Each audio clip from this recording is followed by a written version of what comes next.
July ತಿಂಗಳಲ್ಲಿ 13ನೇ ತಾರೀಕಿಗೆ ಶ್ರೀ ಅಶೋಕ್ ಬಿಸಗುಪ್ಪಿ ಇವರು ನೀಡಿದ ದೂರಿನ ಆಧಾರದ ಮೇಲೆ ಅಪೆಕ್ಸ್ ಬಿಚ್ಕಾಪ್ LLP ಟ್ರೇಡಿಂಗ್ ಕಂಪನಿ ಮೇಲೆ ಬರ್ಡ್ಸ್ ಆಕ್ಟ್ ಮತ್ತು KPID ಆಕ್ಟ್ ಪ್ರಕಾರ ಒಂದು ಪ್ರಕರಣ ದಾಖಲು ಮಾಡಲಾಗಿತ್ತು.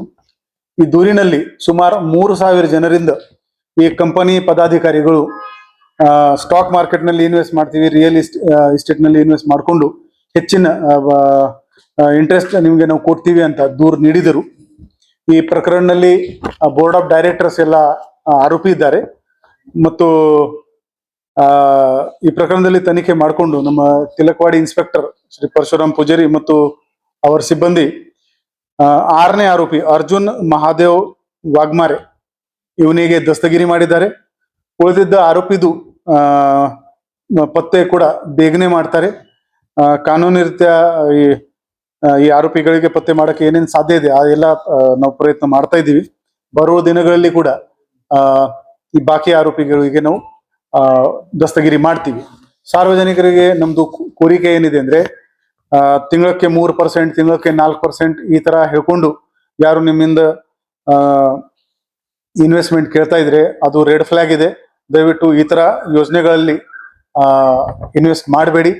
ನಮ್ಮ DC ಕಚೇರಿನಲ್ಲಿ ಒಂದು ಸ್ಕ್ಯಾಮ್ ಸೇಲ್ ಇದೆ, ನೀವು ಅಲ್ಲಿ ವೆರಿಫೈ ಮಾಡಬಹುದು. ಈ ಕಂಪನಿ RBI ನಲ್ಲಿ ರಿಜಿಸ್ಟರ್ಡ್ ಇದೆ ಅಥವಾ ಇಲ್ಲ, SEBI ಜೊತೆಗೆ ರಿಜಿಸ್ಟರ್ಡ್ ಇದೆ ಅಥವಾ ಇಲ್ಲ, ನಾವು ಪರಿಶೀಲನೆ ಮಾಡ್ತೀವಿ ಮತ್ತು ನಿಮ್ಗೆ ಅದರ ಬಗ್ಗೆ ಹೆಚ್ಚಿನ ಮಾಹಿತಿ ಕೊಡ್ಬಹುದು. FIR ನಲ್ಲಿ 160 ಕೋಟಿ ಅಂತ ಕೊಟ್ಟಿದ್ದಾರೆ, ಬಟ್ ಅದು ಎಲ್ಲ ಡೇಟಾ ಕನ್ಸಿಲಿಯೇಷನ್ ಕೆಲಸ ನಡ್ತಾ ಇದೆ. ಅವರು ಏನು ಕೋಆಪರೇಟ್ ಮಾಡ್ತಾ ಇಲ್ಲ, ಅದರಲ್ಲಿ ರೇಡ್ ಕೂಡ ಮಾಡಿದೀವಿ, ಅಲ್ಲಿ ಏನೇನು ದಾಖಲಾತಿ ಸಿಕ್ಕಿದೆ ಅದು ಎಲ್ಲ ಪರಿಶೀಲನೆ ಮಾಡಿಕೊಂಡು ಈಗಾಗಲೇ ಈ ಕೇಸ್ 50 ಕೋಟಿಗಿಂತ ಜಾಸ್ತಿ ಇರೋದ್ರಿಂದ CIDಗೆ ವರ್ಗಾವಣೆಗೆ ನಾವು ಪತ್ರ ಬರ್ತಿದೀವಿ. ಇನ್ನುವರೆಗೆ ನಾವು ರಿಪ್ಲೈಗೋಸ್ಕರ ಕಾಯ್ತಾ ಇದ್ದೀವಿ. ಇದರಲ್ಲಿ ಕೆಲವು ಆರೋಪಿ ದುಬೈಗೆ ವಿದೇಶಕ್ಕೆ ಹೋಗಿದ್ದಾರೆ ಅಂತ ಮಾಹಿತಿ ಇದೆ. ಇಂಡಿಯಾದಲ್ಲಿ ಯಾರಿದ್ದಾರೆ ಅವರಿಗೆ ಪತ್ತೆ ಕೂಡ ನಾವು ಬೇಗನೆ ಮಾಡ್ತೀವಿ. ಅದರೊಂದು ಲೀಗಲ್ ಪ್ರೊಸೆಸ್ ಇರುತ್ತೆ, ಅದು ಬಳಸ್ಕೊಂಡು ನಾವು ಅವರಿಗೆ ದಸ್ತಗಿರಿ ಮಾಡ್ತೀವಿ.